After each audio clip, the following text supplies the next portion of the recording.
Welcome back to The Vocalist. The moment has finally arrived. We are talking about Elvis today. This is his performance of Hound Dog on the Ed Sullivan Show in 1956.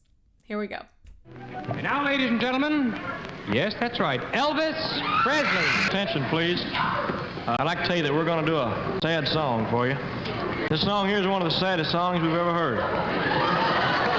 It really tells a story, friends. Beautiful lyrics.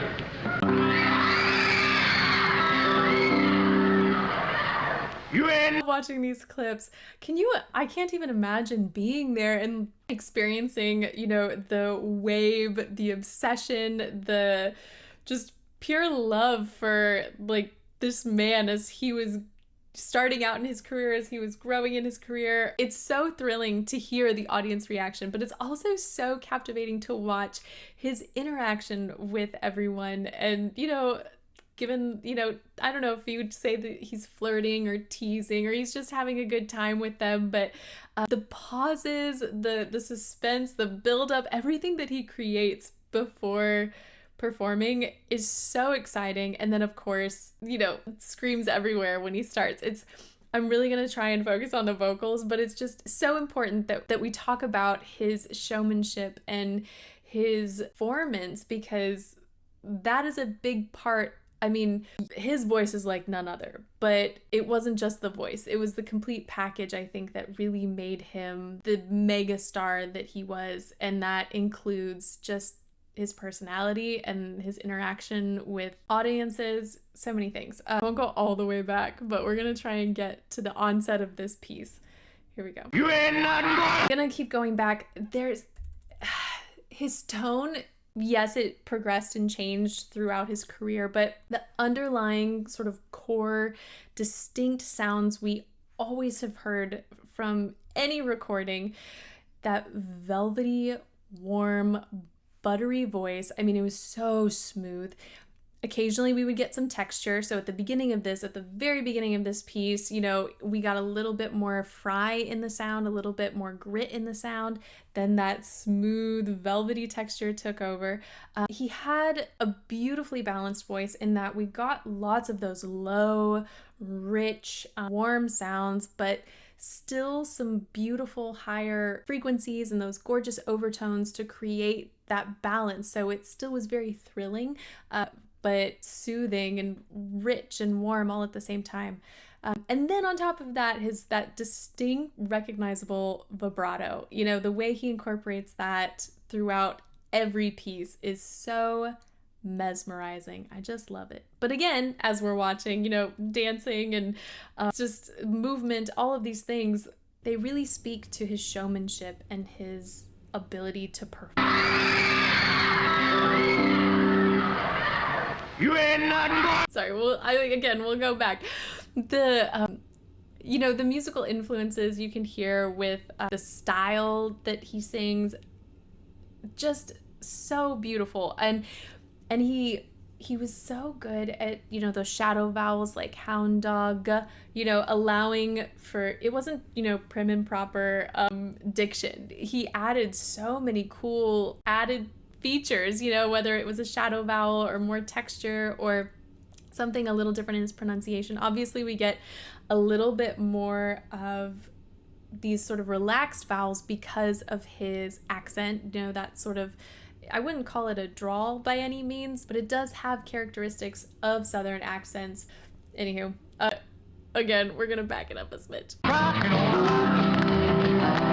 But the other thing I wanted to say, when you watch his face, he didn't require his facial muscles to help him achieve these sounds, which is awesome because there are moments where he is cool as a cucumber, super relaxed. He has the ability to smile when he wants. He's not relying on a specific posturing in his face with his muscles to create this particular tone. I think the only thing I ever remember seeing him do repeatedly with facial muscles was that little sort of lip raise, and that wasn't necessary to create sound. It was just something that he did. So here we go.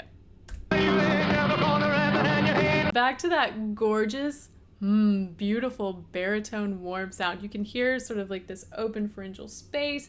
You get this, I'm sure he's got a lot of space within the oral cavity, just really, really knew how to take advantage of his resonators to create these warmer sounds. He used a bit of nasal resonance, but it wasn't a ton, but enough to where it felt balanced. I'd like to tell you, friends,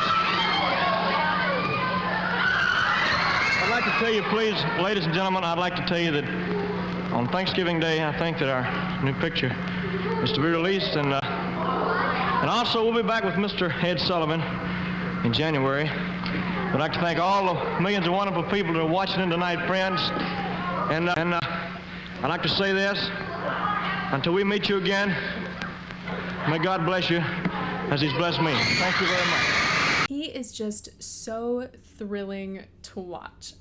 I know this particular song doesn't really show off his vocals. We'll get to that another day, but I love watching these younger clips when he really was taking off, and we start to see him in movies, and we get these gorgeous songs coming out of that as well. I mean, but again, showmanship, his interaction with the audience, allowing the audience's feedback to influence his performance in real time. That's such a huge part of performing. And we think about that when it comes to like comedians who are working off the audience, but I think a lot of times we forget that musicians have to do that as well. If you notice a crowd is not engaging with a song or a set, you have to rework it. You have to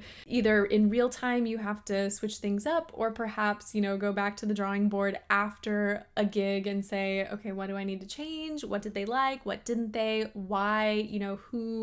Who was in the crowd tonight versus who was in the crowd last weekend. All of these different things are going through a singer's mind. And I mean, thankfully, yes, he was in a position where they just adored him. And so he was able to take whatever, love that they were showing him and find ways of enhancing what he could hear they liked.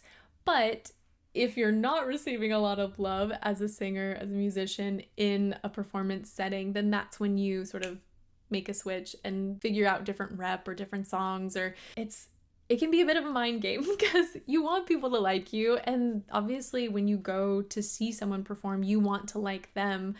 But yeah, you still have to be on your toes. You still have to be, you can't just go through the motions of a song or a set and think it's gonna work out okay. It's really important to absorb and listen to the feedback you're getting in a performance. That was a really long way of saying he's just awesome at that. I think that's, one of his many talents was always picking up on the audience. And I think even in some of his later performances, when the audience was not responding in the way he imagined, you can see in some of his later performances when he just sort of closes his eyes, sort of recenters himself, and then gives an incredible performance, because he was still listening to the feedback of the audience.